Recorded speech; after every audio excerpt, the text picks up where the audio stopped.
So the big question heading into today's episode is, how was I going to approach the rest of this offseason? Are we going to blow it up? Are we going to just kind of retool a little bit and trade certain players? And I have come to a decision. Now, I will say, not everyone is going to be happy with the moves that I make in this episode, and that's fine. It's fine.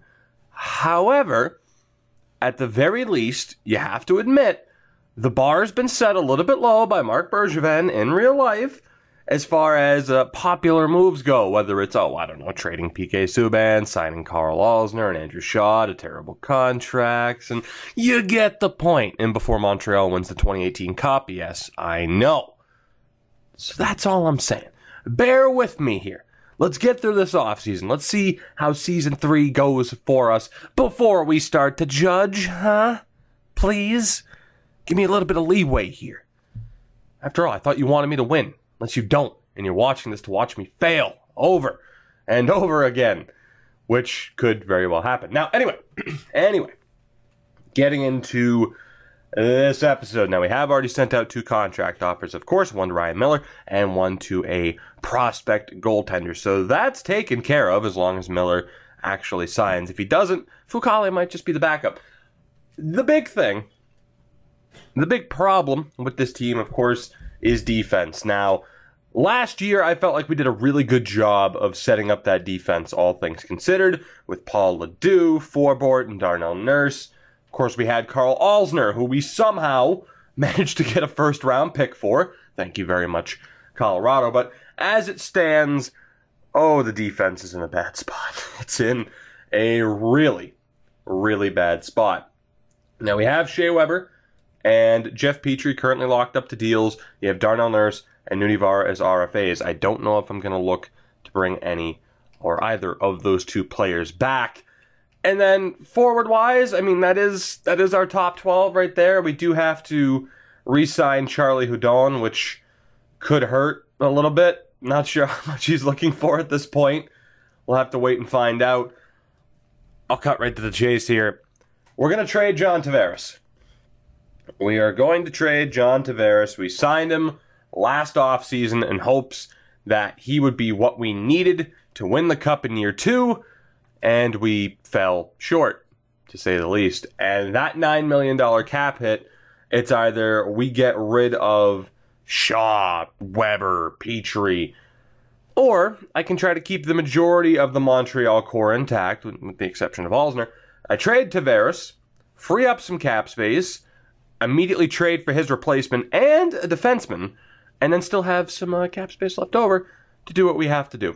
So that is what we are going to do here. And again, this is the move you might disagree with. I went through every other team, all 30 other teams, and Minnesota is going to be Tavares' destination. Now again, you might not agree with who we're getting back here, but trust me when I say this is the best option without us having to give up even more aside from Tavares. And when you're trading someone like Tavares, you really don't want to have to give up another prospect or picks to make a deal go through. Anyway, the 2 players we are looking at are Charlie Coyle and defenseman Matt Dumba. Again, you might not completely agree with this move, but Charlie Coyle, suitable enough replacement. We could play him on the 3rd line if we needed to. Last season, only 39 points. He has a career high of 56.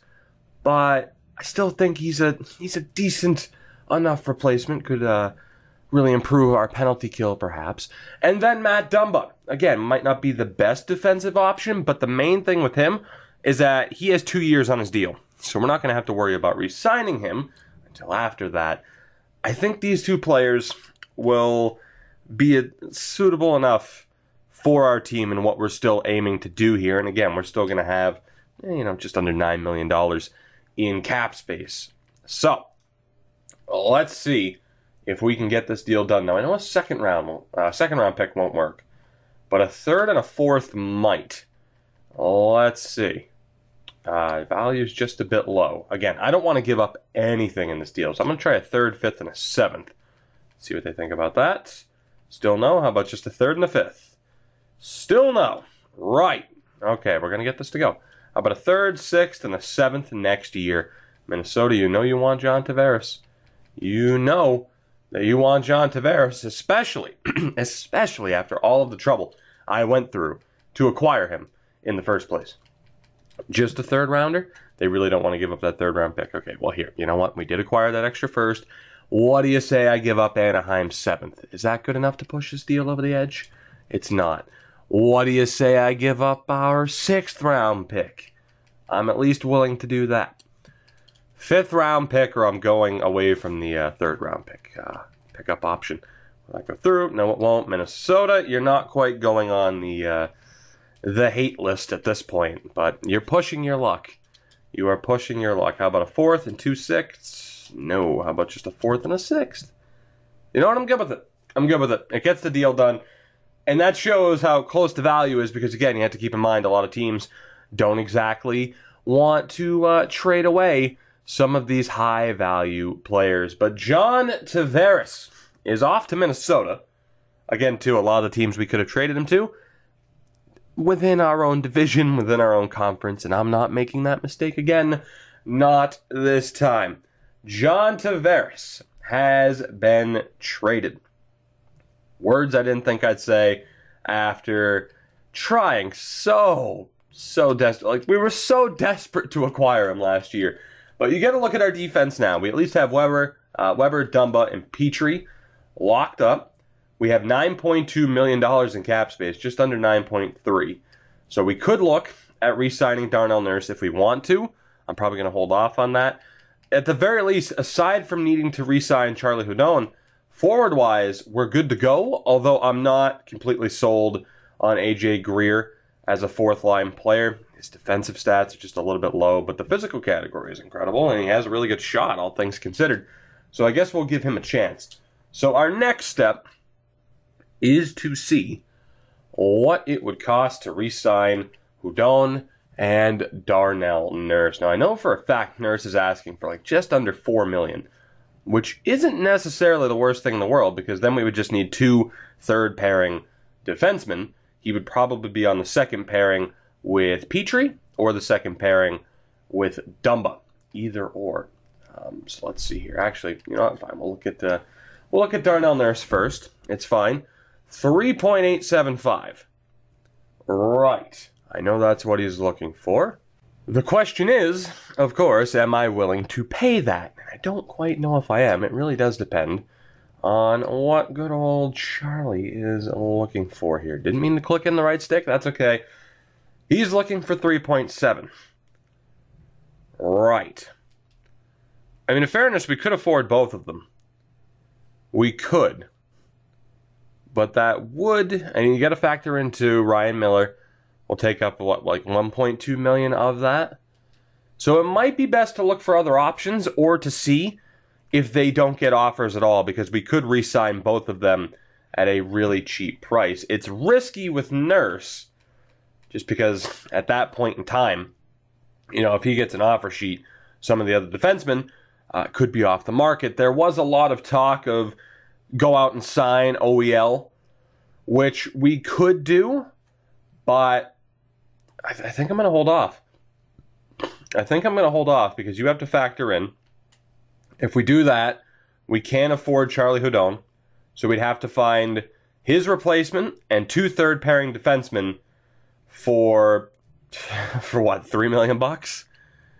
Easier said than done, especially when you look at the prices of some of these defensemen on the market right now. I mean, we would be looking at the Paul Leducs of the league to make that happen.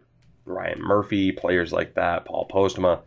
So I don't think we can really afford to go after OEL unless we give up Petrie and Weber, but damn it, I'm determined to keep the majority of the Bergevin core intact. I want to win. That's the challenge. That's the challenge. It's never going to happen at this point. The closest we were ever going to get is in that Chicago final, and then we'll have to blow this team up in the last half of the series. Will be me trying to recover. But as far as who we can sign here, as far as who we could potentially sign, now again, Charlie's looking for 3.7. We could bring in a veteran like a Rick Nash or a Justin Williams at that point. Someone else like Vinny Hinostroza, Colin Wilson, Carl Hagelin. So it might be worth just waiting to see what happens with Hudon and Nurse. It's definitely more risky, though. Definitely more risky. So in the meantime, we still... Well, actually, if you factor it in. So it's either Hudon and Nurse with... I mean, regardless, actually, now that I think about it. Our third pairing is still probably going to be a little bit weak this year. That's just the way it's going to go. So it might be worth signing someone like a Will Butcher and Xavier Ouellet, although we do still have Nudivara, and not to mention Jordan Subban is still there, but he's looking to get paid, so that's not happening. Right, is there anybody else? Ryan Murphy's there, he wants 1.5, Barrick Alazov, McElrath, he's technically a depth player, Christian Folan is there, you got Mike Riley as a depth forward, or a depth defenseman. Decisions, right? Do we go after Oliver Ekman-Larsson? Again, it would be Weber, Petrie, Dumba, and OEL. It would pretty much guarantee that we lose Charlie Hudon unless I trade Andrew Shaw. But I do like Andrew Shaw for the fourth line. He just gets... he's just overpaid. Right. Okay, so what we're going to do here in the meantime.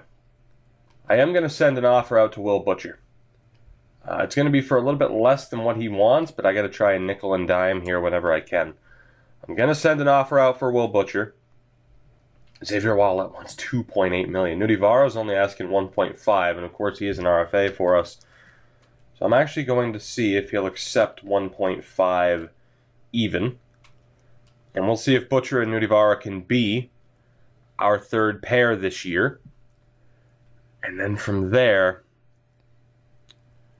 it's just, do we go after Oliver Ekman-Larsson? I can't really afford to offer him too much more than what he's asking for. I will offer him 6x4. And we'll see if he accepts that. Again, money-wise right now, it's still looking a little bit rough. It really is. But we'll see what happens with the offers we've sent out. No, I don't want Dion Phaneuf, Ottawa. Get out of here. What the hell are you thinking? That's something I'm asking myself right about now. What the hell am I thinking? So Hallinan accepted, which is good. What else are we dealing with here? Ryan Miller accepted. Nudivara and Will Butcher are all here. Okay, so our goaltending is set. Our third pairing defense is set. So we need one more defenseman. And we need one more forward. Again, if we end up signing OEL here, we are going to be forced to make a move unless somehow we can find a way to get Charlie Hudon back for cheap if nobody sends out an offer sheet for him, which is potentially likely. And it does say that one team is interested. So, I mean, if we have to let Charlie Hudon go, then so be it. And we'll bring in whoever the hell we have to. I mean, that's kind of the sacrifice. It's like, well, do you want Oliver Ekman-Larsson to improve that defense, or do we want Charlie Hudon for, again, probably the third pair? But we need to wait to hear back from OEL first. If he declines, we go after Nurse and Hudon. Pretty simple. And he rejected. Man, what is with OEL in the desert? Rejects for Arizona. He rejects to stay in Vegas or go to Vegas. All right, so no Oliver Ekman-Larsson for us here in Montreal. But that means we can still go after Darnell Nurse and Charlie Hudon. So again, we can send an average of $3.3 million to both of them. We'll see if that works out. I can offer Nurse a one-year deal, and that is actually perfect. So let's, you know, I'm going to wait as long as I can because they're both RFAs. I am in no rush to have to sign either of them. I can wait to see if they get offers, and if they don't, much like in the Hartford series, we can wait until the start of the preseason and be able to sign them for cheap. So, despite not getting Oliver Ekman-Larsson, we're still looking good. We're still looking good. Again, we need one more defenseman.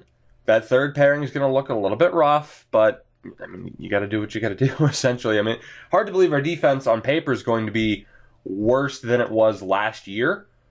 But that is actually what we're looking at here, unless we get improvement from Butcher or Nudivara. But I mean, we did get Matt Dumba, who is an improvement on Carl Alzner, at least in my opinion. And actually, we should take a look. We should take a look at any unsigned players, if we have any, that are worth signing. Again, Ty Smith, still 19 years old. I don't want to sign him until he's 20.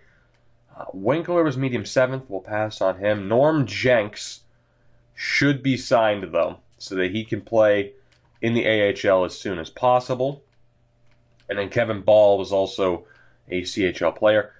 And we'll just look at forwards here in general. Of course, that last draft for us was a disaster, and there's really nobody there that I'd like to sign. So what I was thinking is, because there aren't any prospects left on the free agent list to sign, I was thinking it might be best to sign some veterans, but I'm going to wait. I'm going to wait. We get an offer, Sherbak and Dvorak for Brent Seabrook. No. So let's hit sim the next season. I'm probably going to have to edit the trading block here in a minute. But we need to see if either Darnell Nurse or Charlie Hudon end up getting offers. Anthony Mantha, that would be a great addition to this team. I am going to clear out the trade block really quick. I don't need to sit here and keep getting spammed with offers. Our team is pretty much locked in. I'm fairly confident that we will end up re-signing Nurse and Charlie Hudon for the next season. And again, is our defense going to be incredible? I'm really going to like that top 4. But, I mean, again, Nudivara and Will Butcher as the third pairing. That is going to be the big-time question mark. Although they both are, top 6 defensemen. It's still, there's still that little bit of an adjustment period to remember that, 78 overall players are half decent this year simply because of how that's changed. You have 2 qualified players back in June, and they still haven't signed in the past 6 weeks. I am aware. I am very much aware of that. And if they don't want to accept those qualifying offers, they are going to sit at home until the preseason, where I can sign them for dirt cheap. And for the most part, I don't think we really have all that much to do as far as setting up the Laval Rocket either. I think they're pretty much good to go. There are a couple of prospects that we are going to have to be concerned about. And, I mean, the main team, there are certainly concerns as it is. Anytime you trade a player of the caliber of John Tavares, there's concern. But neither Nurse or Charlie Hudon, excuse me, I'm a little bit under the weather today, I can admit. Neither of them signed. Matt Duchene is still a free agent, as is Derek Forbort. Wow. You mean to tell me asking for $4 million didn't work out too well for you, Derek? Surprise, surprise. Now, I didn't expect somebody like Forbort to still be there. He only wants a 1-year deal. I mean, Nurse is asking for under $2 million, which is pretty nice. I might be able to get Darnell Nurse for $1.8 million over this next season. We're going to try for that. And then Charlie's under 2, so we'll go 1.9. And to be honest, that could open up space for us to be able to improve that defense. Yes, we just signed Butcher and Nudivara, but that may just open up space for us to be able to improve that defense even further, much like we did last year. So in the meantime, we'll check the rest of world category. I'm just going to check it. I'm not saying I'm going to scout anybody, but it's at least worth seeing. Okay, so a couple of Austrians, a Dane, and I do believe that's Kazakhstan, if I'm not mistaken. I think we're going to take the approach of scouting over in Europe first. I'm going to go, just 2 weeks each? That's pretty much all you can do. So I guess we're going to go forwards and defensemen for 2 weeks in each region, and we'll see how that works out for us. But we need to hear back from Charlie and Darnell before we do anything else here. Let's see how long it takes them to answer. Hopefully they accept. Darnell's back and Charlie's back. Beautiful. Beautiful. So, that leaves us, and we'll just go to the trade player list. That leaves us with, we'll say, $5 million cap space. How the hell did we pull that off? So we can definitely improve our defense here. I mean, again, the goaltending, if you look at it, actually, Foucault improved. He's still listed as a minor league starting goalie, though, so it's probably a good thing that we signed Ryan Miller. And then again, between these three, Skarek will probably be let go. Yes, he's only 19, he's 2 years younger, but is he going to improve 10 overall points in 2 years? Probably not. So I think it'll be Fukale and McNiven as the goalies down for the Rocket, with Hallinan as our fifth goaltender. And then defensively right now, Shea Weber dropped, which I was kind of expecting that to happen. And I know people right now are yelling, Togi, you're so fucking dumb. You should have traded Weber before his value dropped. Listen, have you not heard what I've been saying throughout this entire episode? I want to keep Weber. I want to keep Petrie. Alzner was a unique case because it was a first-round pick, and there's no way I could decline that. I want to win a cup with them before we move on. I'm trying to prove Marc Bergevin to be correct, Habs fans. I'm trying. It's difficult, clearly. But it's Dumba, Weber, Nurse, Petrie, then you have Butcher and Nunivara. Julesen's improving. He could be on the NHL roster as of next year.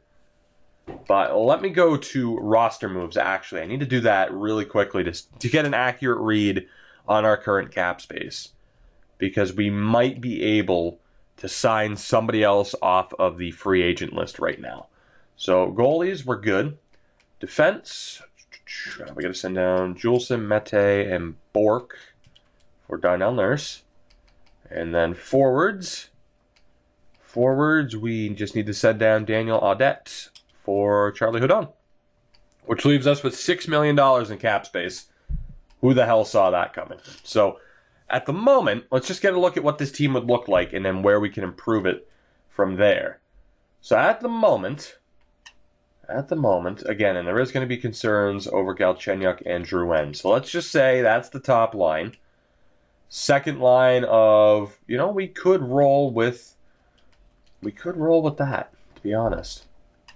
Houdon, of course, can play center. Sherbak actually has a better face-off rating, but Houdon's better defensively. Much better. I mean, that could be the team this year. You could argue we should look for a better, potential second-line center. I mean, but that's the thing. We could, Lehkonen right now is still struggling morale-wise a little bit. He's still trying to bounce back. So you could even say that it's Coyle, Lehkonen, Gallagher, Sherbak, Houdon, Danault, with Greer, Shaw, and McCarron as that fourth line. That's not too bad. Depending on how certain players perform, that's not too bad. And then defensively, it's just that third pairing that's a bit of a concern. Will Butcher, 88 offensive awareness, he's looking good for a third pairing guy. And then Nunivara, well-rounded. But again, we have $6 million in cap space.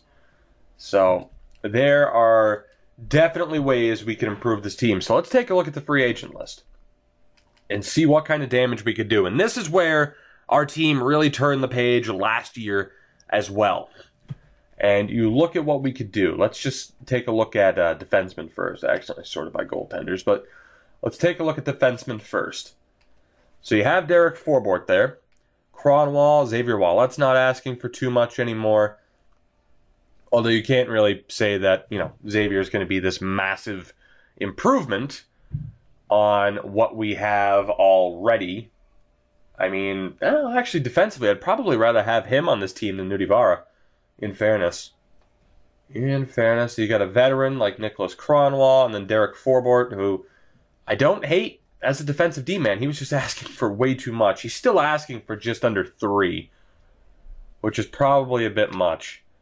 So we could look to bring in a veteran like Cronwall, but 74 durability is a major concern. So it would be re-signing Derek Forbort for the year, probably to replace Nunivara. Or I could just sign someone like Xavier Wallet as a potential slight improvement. Eric Jalina as well could be a decent pickup. To be honest though, Xavier's he's the guy to go. He's the guy to go with. So again, do we want to sign Derek Forbort though? Because Forbort and Butcher could be a really good third pair. And then offensively, obviously there are options here. There are options here that could really help this team out big time. It could help out the Laval Rocket as well. You look at someone like Matt Duchene. We could say he's asking for 2 years. We could go for one, or we could go. Actually, he's asking for a 1 year, $4 million. Puljujarvi, there's no way. There's no way. I mean, even if we get, I mean, here's the thing, right? And this is what happened with Pasternak and Marner in the Whalers series. Giving up a second-round pick for Jesse Puljujarvi? Probably not a bad idea. Probably not a bad idea, and to be honest, that could happen. Kasperi Kapanen, I think it would still probably be a second-round pick. Could you imagine if it's a third? It is a second. Okay. So we could look at getting Jesse Puljujarvi for cheap for 1 year. I mean, Matt Duchene's looking for $4 million. Would I rather give up a second-round pick for Puljujarvi? Yeah, I would. I would. Although, Duchene right now, I mean, Puljujarvi's the better defensive player. Duchene's the better offensive player. Who Puljujarvi would replace, though, I don't know. Potentially Greer? Or would it be worth getting rid of an Arturi Lehkonen or maybe even a Nikita Sherbak? So again, we have choices here. We could easily get Puljujarvi. No questions asked. We could bring in Puljujarvi and Derek Forbort to improve this team. Even just for 1 year. Much like we did last year with Nurse and Forbort. Although we were able to hold on to Darnell just because he ended up in the same exact spot. So that is the question. How exactly do we want to approach this? And again, we are going to look to have the Laval Rocket be a little bit of a better team this year as well. It's still going to be mainly focused on getting those younger players time. But when you look at this team, Sherbak is technically a third-line guy. He is technically a third-line guy. Lehkonen is as well. So the question is, do we want to get rid of one of these homegrown players? Lehkonen, Sherbak, Hudon, Deneau. Do we want to get rid of one of them? And that's, like I said, I want to try and keep that Bergevin core together. And these are the younger players, although, of course, Deneau, is more established currently in real life on Montreal than any of the other three. And then we have someone like AJ Greer, which I'm not really sure who we'd want to put down on the fourth line. It's like with these guys right here, it's like, would I want to put Philip Deneau down on the third line, or down on the fourth line with Sean McCarron? Not really. Like, we could do that and then say Greer is Puljujarvi and he plays with Coyle and Gallagher. We could do that. But does Philip Deneau deserve better than to be on the fourth line? Granted, a Deneau, Shaw, McCarron fourth line is looking pretty good. It's looking pretty good. And then again, we could have a Will Butcher and Derek Forbort third pairing. Because I don't want to sign Cronwall. Do we just go for it? AJ Greer still has, his trade value isn't much, but I'd say he still has potential to make it. You know what, guys? This is another big-time decision, and I think I'm going to leave it up to you. I have a feeling that I know how most people would feel about this. Some people might even, as far as getting Puljujarvi and Forbort, which those are, really the two options. Sure, we could look for trades if we wanted to, but, why bother really giving anything up? And yes, I will look at Puljujarvi's trade value in a moment. And yes, the fact that we could get him for a second-round pick is just ridiculous. But we could easily add him to this team. Like I said, it's just a matter of, if we get him, what do we do? Do we just get rid of AJ Greer and put Philip Deneau down on the fourth line? Do we, maybe move somebody like a Nikita Sherbak? Do we maybe move somebody like a Charlie Hudon? Let me know what you think. And then again, as far as defensemen go, Forbort is the best option. We have the cap space to bring him in for 1 more year to be on that third pairing with Will Butcher, which would certainly help with the way this team is looking at the moment. So, let me know what you think down in the comments below. What should we do? But once again, I will say this team is looking much better than you would have thought. But yeah, there you go. That's Puljujarvi's value. I'd say he's worth giving up a second-round pick for. And honestly, some people, like if I wanted to be really cheap, it's like, okay, you know, we give up the second-round pick, reacquire the second-round pick, go get Kasperi Kapanen. And I'm not going to do that. But we could go out and get Jesse Puljujarvi from the Edmonton Oilers. So guys, that'll do it for this one. I do thank you so much for watching. I'm definitely looking forward to seeing what we end up doing in the next episode. Like I said, we'll set up the AHL team as well. We'll take a look at maybe some of the progression with some of those players. But for now, I thank you very much for watching. You know what you have to do to support the video and the channel any further beyond actually watching the video, which to me is more than enough, and I thank you for it. Links are in the description to Twitter and Twitch. You know all this. One of these days, I'll put the Discord link in there too. I will catch you guys next time. Have a good day. Have a good night. Have a good life. Goodbye. I'll see you later.